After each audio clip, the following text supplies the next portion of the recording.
What's going on, YouTube? This is SG1 Sports, and you're watching our college football channel. We continue with our 2023 schedule preview and projected record series.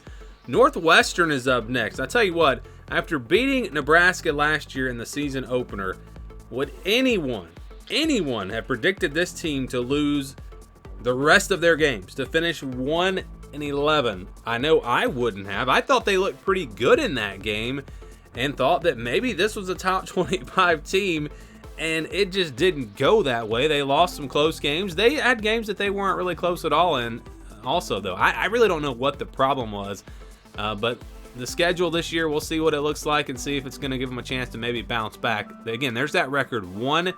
1-11 last year. They will open up this year with a road game, a conference game on the road at Rutgers.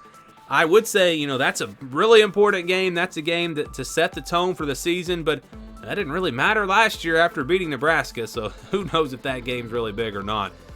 Maybe they lose it and they bounce back and have a much better year. Again, I have no idea. They'll play UTEP on the 9th at home.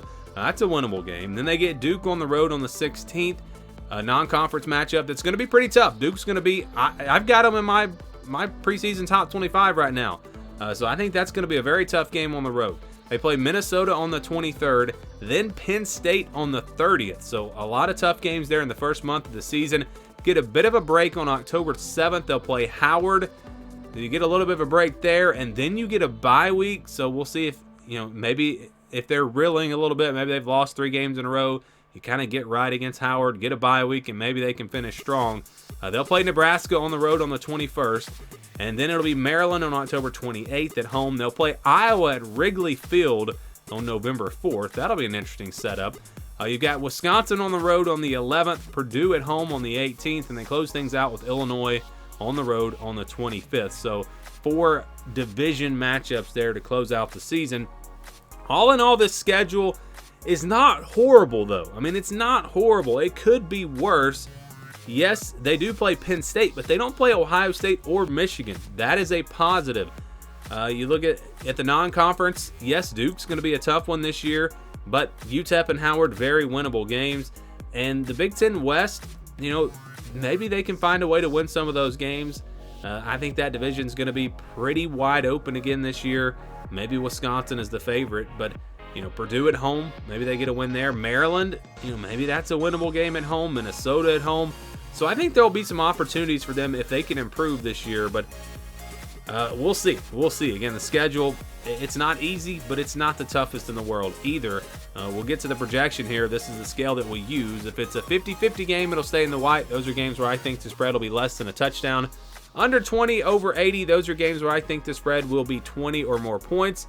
20-29, 71-80, those are games where I think the spread will be double digits, 10-19 points. 30-39, 61-70, those are games where I think the spread will be about a touchdown, 6, 7, 8 points in that range. So I think we can count how. I'm not going to put it in the green because they lost to an FCS last year, but I'm going to put it in the blue, which that's still going to be counted as a win.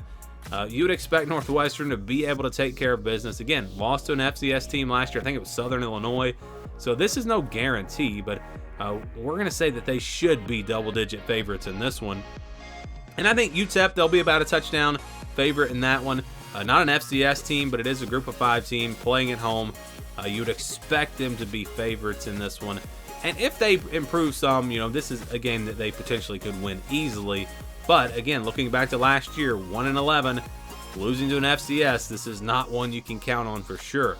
I think Duke and Penn State are games that you can pretty much say Northwestern is not going to win. Probably about an 18, 19-point underdog against Penn State. Probably about a 14-point underdog against Duke. So, yeah, these are 2 games that are going to be really tough for Northwestern, and they will be counted as losses here on the projection. I think you got a bunch of more games where they will be about a touchdown underdog. These are not games that you're going to say Northwestern has no chance. They're not beating Minnesota. They're not beating Maryland. They're not beating Illinois, Purdue. They will have a chance in these games. And Northwestern historically, they've had bad years and they bounce right back the next year. So who knows what to expect from this team. That's why I put all these games in the yellow. I think they will clearly be the underdog, but not a huge underdog. Again, about a touchdown underdog against Minnesota, Nebraska, Maryland, Iowa, Wisconsin, Purdue, and Illinois. And then that leaves Rutgers. I think that's a 50-50 game. That's not a very good team out there either. I think Rutgers probably going to be favored in this one because they're at home, and both teams, again, not expected to be very good. But I think it's a low enough spread, 3 or 4 points, where Northwestern, it's going to be close enough that we can call that a toss-up game. So you've got one toss-up game, you got 2 games where they should be favorites, and then the rest of the games, they are more than likely going to be underdogs. So what kind of projection does that give us? Well, actually, 5-7, not that bad. Again, when you've got a bunch of games like this, we count the yellow games at 65%. So basically, if you have 3 games in the yellow, the odds would say that you're going to win one of those. So you could take 6 games in the yellow and say that Northwestern's going to win a couple of those games. They're going to beat Utah. They're going to beat Howard. And maybe they beat Rutgers, or maybe they pull off another win against one of these yellow opponents. That's how you get to 5-7. I think it's going to be tough for them to get to 5-7, but again, when you play the odds here, you go conservative with this. That's what you come up with. So Northwestern projected to go 5-7 in 2023.